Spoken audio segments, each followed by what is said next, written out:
Pastaj për shkaqeve të radhës është edhe zgjatja e shpresave. Kur robi jeton me shpresa iluzionare, irreale. Allahu thot: "Dharhum ya'kulu wa yatamatta'u wa yulhihimul amal fa sawfa ya'lamun." Lëri ata Muhammed. Ya'kulu wa yatamatta'u, let ha, let pin. A kanë synimin e vetëm me ngranë me pi, vetëm gjëra materiale, vetëm kënaqësitë e kësaj bote. Lëri, wa yulhihimul amal. Ata po i mashtron shpresa e kot, shpresa shterpe. Hajtë se e bëj, hajtë se jam i ri, hajtë se nuk jam më i keq i dunjas, shpresat kota. Hajtë se një ditë pendohem. Ndërkaq ai harron që nuk e di se kur mund vdes. Ai harron që në momentin që e bën një gjuna mundet me dhon shpirt. Ai harron që në momentin që del prej pragut shtëpisë, ai mundet me vdek. Pse e harron?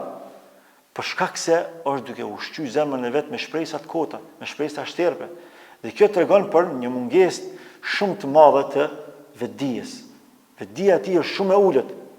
Aq sa gjën më të rëndësishme e ka harruar të parën, që ka me dek, që ka me dalë para madhërisë së Allahut. E kjo është gjëja kryesore që na duhet pas parasysh. Sepse ajo që realisht na mban neve brenda këtij realiteti, na ruan vigjilencën, na ruan vetdinë tonë, është pikërisht për kujtimin e vdekjes, edhe i takimit me Allahun subhanahu wa taala. Çdo gjë që na e bëjmë për me dhënë shpirtin sa më mirë, edhe me taku Allahun sa më mirë. E tash me harru të parën çto, para mendoj çfarë përfundimi më me pasna. E besimtari Allahut është krejtësisht ndryshe. Besimtari Allahut han edhe pin, ushqehet sikur se krejt të tjerë. Por gjitha këto i bën për me arrit qëllimin e vetëm, e që është kënaqësia e Allahut. Prandaj nuk jeton me shpresa të kota, ai është realist. Ai e prek realitetin me dorë. Ai nuk pret nesër mi thon dikush me bë. Ai ka mundësia sot e shfrytëzon me një kohën.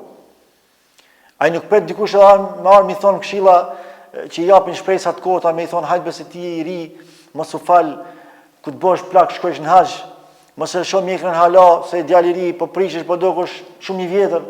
Hajtë i motër mos u mbulo, pse pe fshe bukurinë që Zoti ta ka dhënë. Larg këtyre njerëzve, këta njerëz jetojnë me shpresa të kota, me shpresa shterpe. Këta janë duke jetuar në amulli, sepse besimtari i devotshëm është çdoherë vigjilent, është i vetëdijshëm. Madje në kulmin e suksesit të tij, ai e ka vetdijen maksimale. Atëherë kur më shumë ti ka, edhe shëndet, edhe pasuri, edhe familje, edhe bukuri, edhe fuqi, ai është falëndërues ndaj Allahut. Siç e kemi shembullin e Sulejmanit alayhis salam. Në kulmin e suksesit e të fuqisë e ka arrit kulmin e mirënjohjes dhe të falënderimit. Prandaj Allahu ka përmend si një prej falëndëruesve më të mëdhenj ndaj tij. Atëherë ku ja ka dhënë Allahu të gjitha, krejt dynjat ja ka nënshtruar në dorë Sulejmanit alayhis salam. Edhe botën bimore, edhe botën shtatësore, edhe erën, edhe botën atmosferike, krejt ja ka nënshtruar në dorë. Ama e ka falëndruar Allahun maksimalisht.